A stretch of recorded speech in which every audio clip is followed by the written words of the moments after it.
First of all, thank you for meeting me here and having this conversation. To begin, just introduce yourself, what's your name, and with this being a primary, what party are you running to get the nomination for? My name's Jack Stockton. I'm the current sheriff of Roane County. I'm a Republican candidate and running for the 32nd district, the North City Roane County district. To give voters some background, can you tell us about yourself? What experiences, both personal and professional, have prepared you to serve the Tennessee House of Representatives? What do you believe you bring to this role and district? Well, I've been married to my wife, Tara Stockton, for 36 years. We're happily married. We live here in the city of Kingston. I've served all my law enforcement career in the 32nd district, except for the first year of service. I see the people day in and day out and resolve issues that they may be having and try to be a friendly face to them as well as a problem solver. Since this is a partisan primary, how do you balance that Republican Party principles with the responsibility of representing everyone in the district once elected? Well, first of all, I am a Republican, but I'm also an American. And anytime that you're elected to a position, your principles of being a Republican fulfill the constitutional duties of the office. You have to be bipartisan, and you have to represent all the people instead of someone that might be in your party. And I've been able to do that for the past 20 years as a sheriff, and the people have entrusted me to do the right thing. And as long as you're doing the right thing and using your core values as a guide to go by, I think you're there for all the people. So, some Republican voters may not always know where candidates fall within the party or how ideology translates into governing. How would you describe your governing philosophy, and how much of a role do you believe that partisanship plays into the role? I think that using your conservative principles again is the way that you use as a guide and conviction, your faith and the culture you live in is in the leadership position I've been in for 40 something years really, is my foundation. And when you talk about ideology, I think that that's the lens into the state representative position, the way you view legislation. And I'm about individual liberty and limited governance, and I think that in itself, traditional values mean a lot to us in the South, and that's what I stand for pretty much. How have your personal and, as you mentioned, your professional experiences shaped the way you would approach serving your constituents? I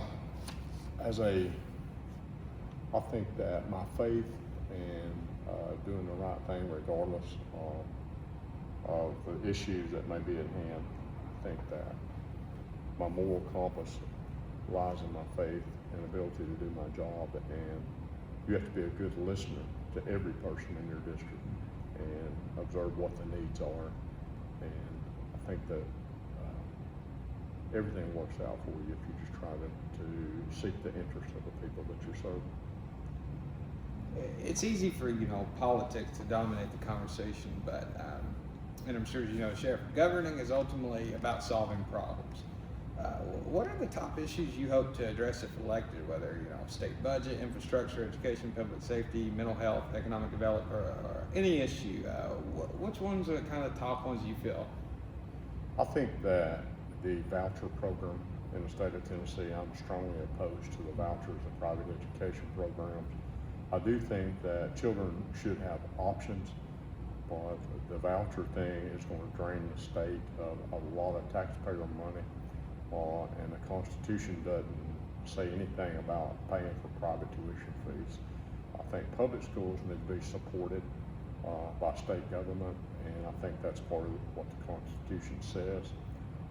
I think we could use the $300+ million right now we're spending on vouchers for infrastructure and development for rural East Tennessee, and the growth and economic boom that we're experiencing right now. That money would would really come in heavy for infrastructure, particularly along I-40 and 75 corridor where they come together. What do you see as the district's greatest strengths, and how would you build on that? Also, with that, what are some challenges that maybe need the most attention? I think the strengths of the district are the local leadership, our county executives and our city mayors and the councils and the county commissions.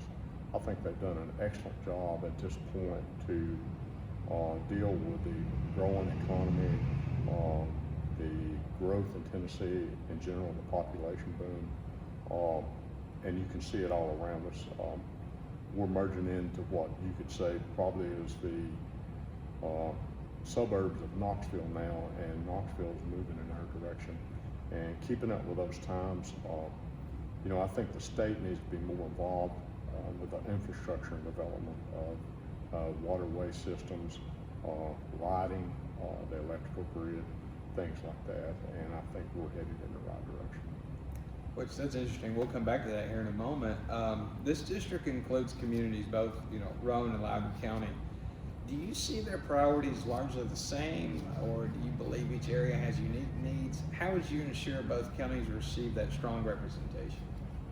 I think that infrastructure and development and growth is a dire need, and I do think that public safety is becoming an issue as well with the growing population, and that's something that's going to have to be addressed. The governor's done a good job the last 4 years in the public safety department with the Tennessee Highway Patrol, but the local stress is going to come on local law enforcement and first responders in the 32nd district, with the numbers getting higher and higher in population. So that's going to be a dire need.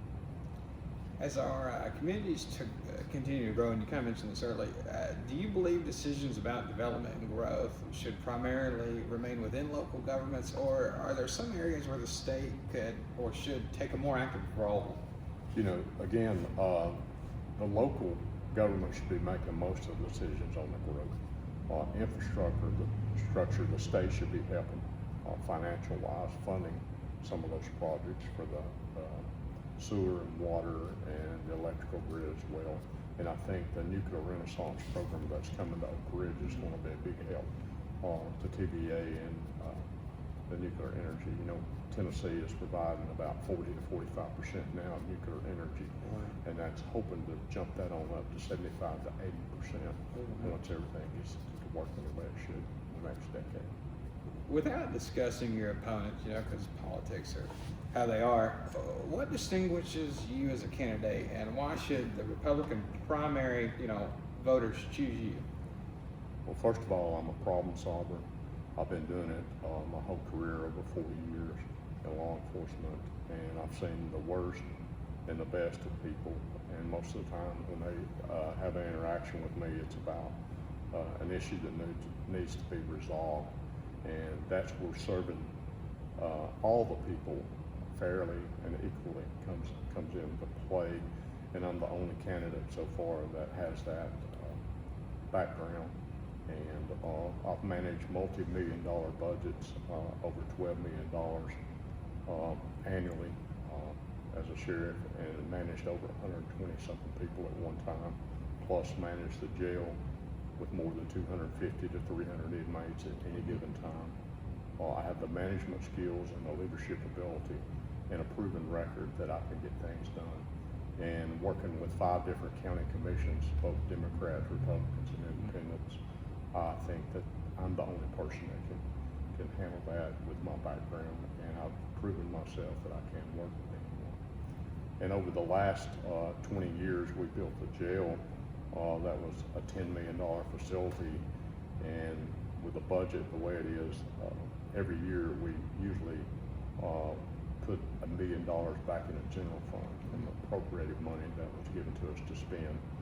And I think that has more than doubled the cost of that jail, and it's paid for itself by us saving money that way. So I look at taxpayer money as not only my money, but money that people want someone to manage it wisely and spend it on the needs of the district, and I think I'm that kind of person that can do that. Are there any organizations, community leaders, or endorsements that you'd like to recognize, maybe even family members that have supported or influenced your campaign? The endorsements naturally come from the Tennessee Fraternal Order of Police at the state level, and both the local lodges in this district have supported me financial wise and endorsed me as far as a candidate for this position because of all my contacts and my background and a proven ability to bring people together to resolve issues. Well, is there anything we've not discussed that you would like voters to know before they cast their ballots? I would like people to know that I'm an honest person, care about people in general. I've been serving people for 40-something years in my personal life and also professional life, and I want to continue to do that. And I wanted to change and to take some of the values I have instilled in me with my faith and my political background to Nashville.